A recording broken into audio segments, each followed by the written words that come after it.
Hey, this is Jeffrey and welcome to part 3 of our 5-part series on Peter's Confession of Faith as it is found in Matthew chapter 16 and verse 18. Jesus said, "I will build my church and the gates of hell will not prevail against it." Let's remember first and foremost that the gates of hell were a physical place. It was usually the mouth of a cave, and pagans would gather to look down into the gloominess and the darkness of that cave and remember the only Greek god that ever died, and that was Pan. And that is where he lives. He was a mischievous imp. He caused a lot of trouble. That is where he lives, in darkness and in gloominess. I think what Jesus is saying is you have a different future. It is the future that defines you.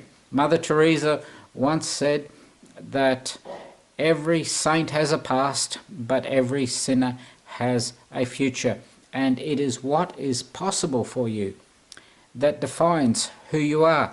Jesus is saying that you and I have defeated the power of death. Darkness and gloominess is not our future. That is not the will of God for our lives. Look at this picture and you will see what I mean. Do you see how in politics people spread their arms in victory?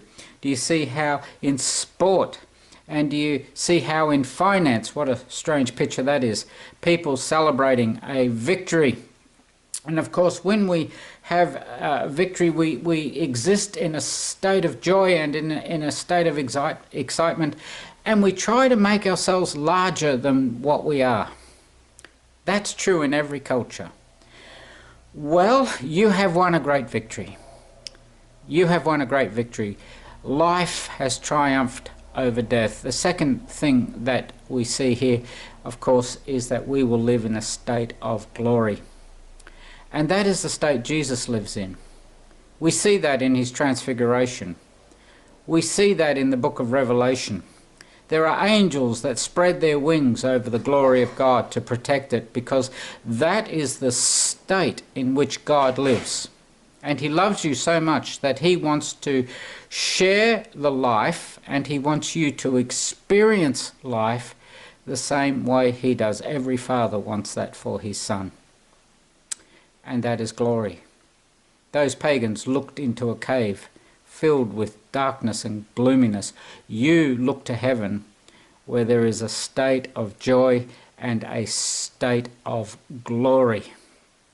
Jesus looked around those disciples. One would die on a cross upside down, another would be thrown from the roof, another would be trampled to death by horses. All of those disciples except John would die terribly. And Jesus said this, "The gates of hell will not prevail. Life will triumph over death." That is what defines you. You are more alive than anyone on this planet because you belong to God.